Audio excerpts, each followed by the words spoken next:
Let's now talk about how we can use tries to implement an important real-world tool known as autocomplete.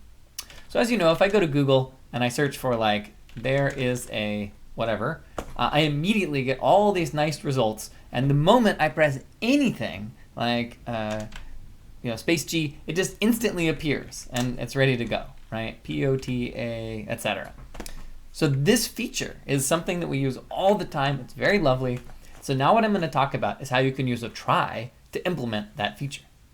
So here I'm just showing the pre-canned example I did before where I typed in how are and I got these 10 results. So one way we could do this is build a map from strings to values, where the strings are, for example, how are you in Spanish, and then values would be like 317. And that value just represents how important Google thinks that string is. And those values come from some kind of machine learning algorithms far beyond the scope of this class.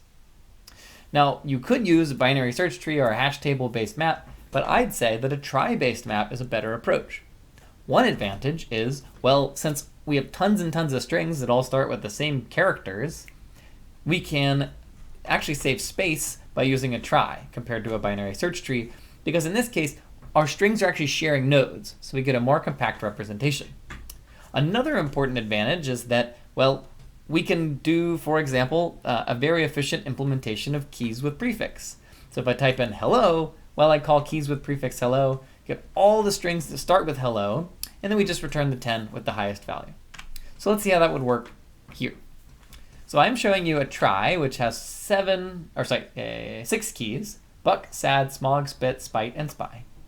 And let's say we type in S and want to find the 3 best matches. So what we could do is call keys with prefix on S, and that would collect sad, smog, spit, spite, and spy.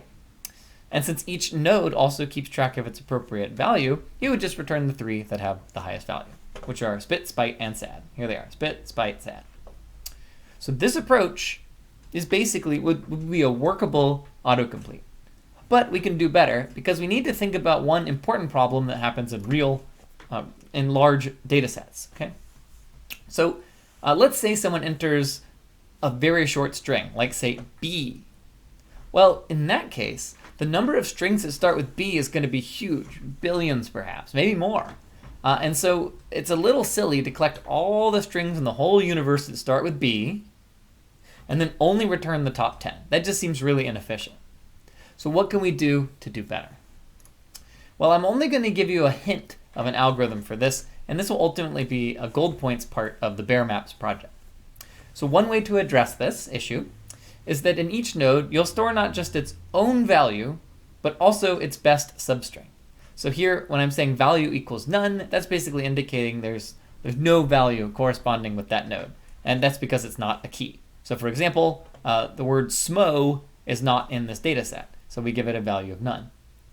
Now each node also stores the value of its best substring.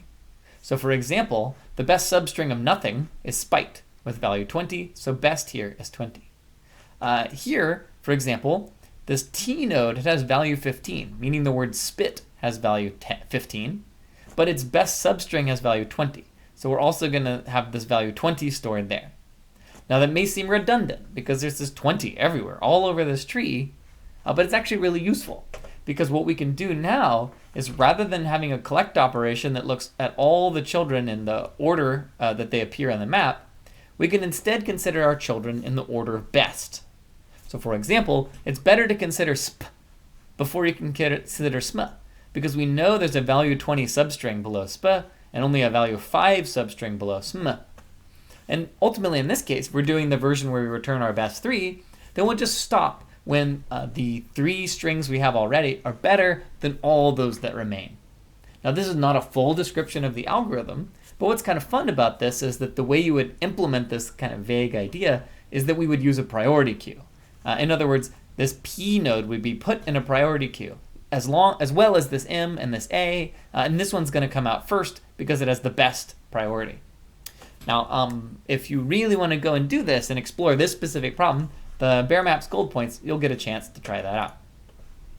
Okay, so that's one major important thing we can do to make our autocomplete even better, and what I think is really cool that it uses a priority queue in conjunction with a try. Now you can get even more efficient. For example, you can observe that B, U, C, and K, there's not really a need to keep these all separate.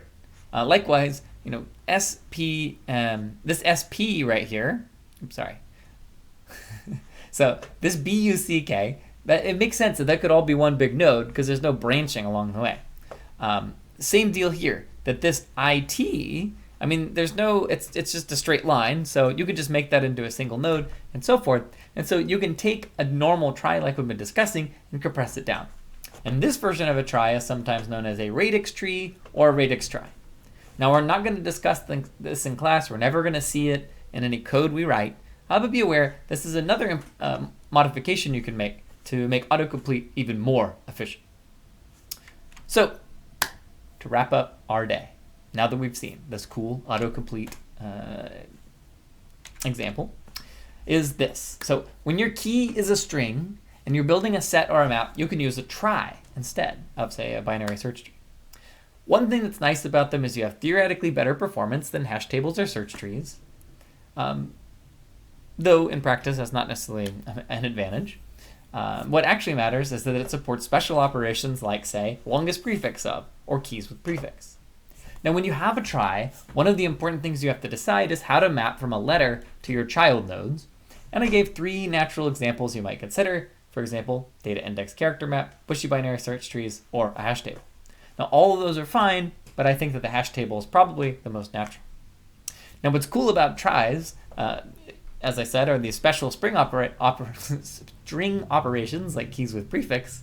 And it turns out that keys with prefix is at the heart of technology like the autocomplete idea. And I think it's pretty cool that a good implementation of autocomplete, it involves a priority queue. And so the bottom line here, I think, is that these data structures we've been playing around with, these different types of sets and maps and priority queues, that they interact in these really interesting and, I think, beautiful ways, that they all come together, that if we organize our data appropriately, we could do some pretty cool stuff. And then just very lastly, one of the other lessons we picked up is that if we're building a set or a map, we can sometimes take advantage of our key type. It doesn't just have to be about strings. You can imagine other types of keys where maybe you could take, consider some other special aspect that would make your implementation simpler or more efficient.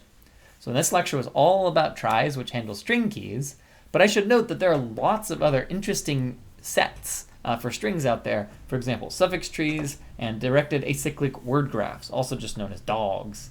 So we won't discuss those in our class, but I just wanted to put it out there if you're enjoying this part of the class, that there's other things to explore that go beyond 61B. All right, that's it for today, so I will see you in the next lecture.